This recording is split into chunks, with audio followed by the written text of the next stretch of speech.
creamy goodness. Well, not exactly creamy. It's kind of like caramel. Settle into your mouth. Now, enough about the Americans. Let's move on to Canadian cuisine. Now, they have this wonderful thing called poutine. Poutine are just fries drenched in cheese and gravy, and it's the best when it's warm, because then you just get that nice cheese melting over the fries with the gravy to just add to it. Delectable! Another part I have not personally tried are these things called butter tots. Butter tots, they're like tiny pies, but Canadian and adorable and probably taste amazing. Now that you got all of this food, what are you gonna enjoy it with? How about some wholesome entertainment? That's the next topic. So let's go talk about it. So what are some things you can do in the US and Canada? Well, I'll advertise it to you like I'm advertising everything else in this video. Wow, so original, Danny. Now, what you can do in the US? You can do a lot of things like video games, concerts, TV, movies / musicals, more concerts, video games that were turned into really bad movies. Looking at you, Silent Hill. Your movie sucked. And anime. Anime isn't exactly American, but there are things like dubs where it gets localized there. Now, in Canada, what can you do? You can do a lot of things. You can go hunting, you can go camping, you can do all that crazy wilderness stuff. See, look at this cat. There's a dog. It's a wolf. There's a random lion. Then if you haven't noticed, my friend's on the couch.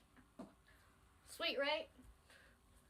So, now that we took that lighthearted break known as food and entertainment, let's dive straight back into the deep end with the topic known as economics.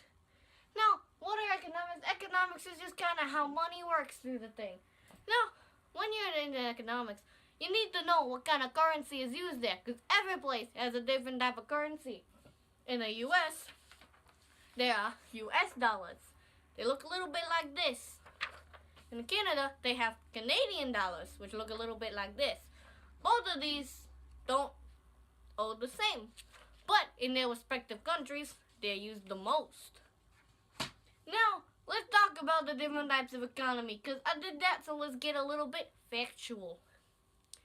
In the US, there's this thing called the free enterprise system, which is everything's privately owned. Like, let me just grab some stuff. Let's say Safety wants to buy the Sharpie. It's her Sharpie now. It's not Coolpix's Sharpie. But let's say we're doing Canada's form of economy, which is a mixed economy, which involves privately and publicly owned things. So, Safety just bought this pencil in Canada, and Coolpix don't got it. But then all of a sudden, Safety sees this pair of scissors. And she likes the pair of scissors, but Coolpix likes it too. And in this economy, both get it, because it's public scissors, not private scissors. What are you talking about? Now that we got that out of the way, let's talk about history. History. We need to learn about it, because no matter how much you try to cover it up, you can't do anything to cover it up, because no matter what, someone will find out what happened, and then they'll expose it. Let's move on to it now, shall we? Let's go on with some historical sites. So the first two historic sites I'm going to talk about are from Canada. And those two sites, at least one of the two sites right now, is Camp Hughes in Manitoba. Manitoba was the camp that they used to fight in the World War I. And there, I believe they got pretty big victory for the Allies. The other one I'm going to talk about is St. Louis Fort, or rather, what's under it. They found a bunch of crypts that ended up uncovering a lot about the French and the British regime who used to be there a long time ago. And that was a really great discovery for them. And now, the other ones I'm going to talk about historic sites is, well, I know there aren't many crypts in the U.S. that I know of at least, but we do have that war stuff. And this is from Gettysburg, the biggest battle in the American Civil War. A lot of people died and a lot of unknown soldiers were laid to rest. Probably happened in the other two too, and I hope all of them have a good life. Had a good life. Another historical site came after a war. That is the Statue of Liberty. I can't say Liberty right the first time. Don't yell at me. Anyways, this ain't it. This is it, but like the actual one, bigger and not a plastic replica that fits in my hand. And you're talking to someone who has small hands. Well, we glossed over a lot of the historical events. So, I mean, well, yeah, we did just like talk about them. So, might as well go into a little bit more detail. Let me grab my pamphlets.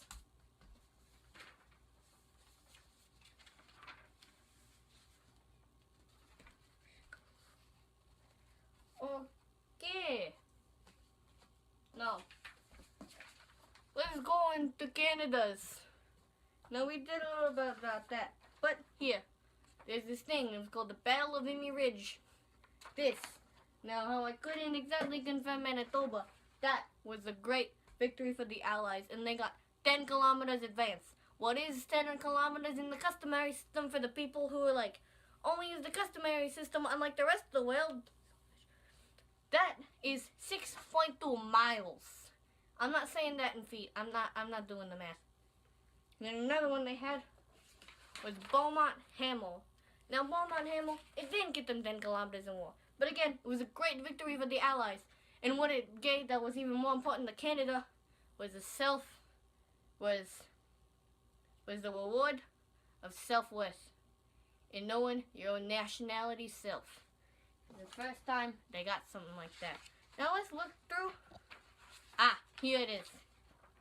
The two wars that I've stated a lot throughout this video.